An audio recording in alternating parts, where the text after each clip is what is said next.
One part of the printmaking kits that I'm going to do is a paper sample pack of all my favorite papers, which led me to an unusual problem, which is the art stores that I usually get my Kitakata paper from, they kind of are not intentionally lying, but selling me the wrong paper half the time. I knew this was the case because I would go in and the paper would be different with the exact same, or it would be listed as a weight that it clearly wasn't. So when I ordered the paper for my sample kits, I got both weights and types that I had been purchasing at art stores under the names that I was purchasing. This one right here is a 90 GSM Kitakata, and it is something that I've purchased at my art store, but what I purchased was not this. This is like nice and sturdy and thick. I would have loved to print on this before. I am very excited that I have it now to print with, but I don't know if I've ever actually got this product when I paid the price for it at my local art store. So I am really excited that I'll be able to include this in my paper sample kit, but it was not why I grabbed out my paper today. I need the one that is the actual weight that I use for my Art Nouveau series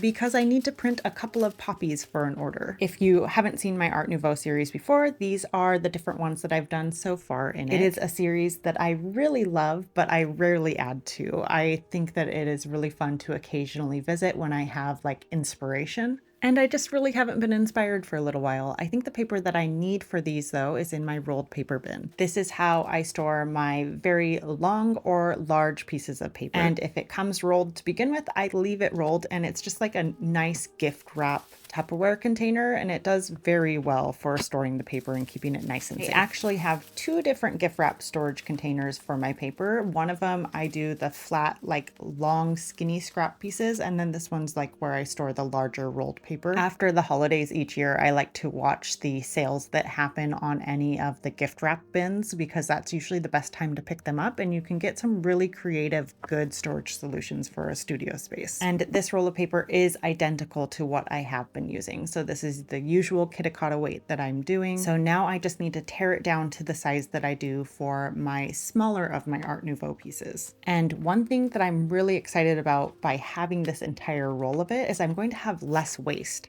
That does mean that I'm going to have fewer thank you gifts on this paper, but I have ample other papers that I can use for thank you gifts. And so it's just exciting that I'll be able to tear exactly what I need every single time. This Kitakata paper is one of the ones that is kind of right on the cusp for whether I would do the paper tearing method that I'm doing here versus the one where I use like an X-Acto knife. The paper is still a little fibrous like what I have with my Hanji, but not so much that I can't get a clean tear. So I still do the Western style tear method, and sometimes I regret it. So it really is right on the cusp if you're trying to decide between those two different paper tearing methods. And obviously, since this was stored rolled, I'm going to try and flatten it out with some weights on top of it.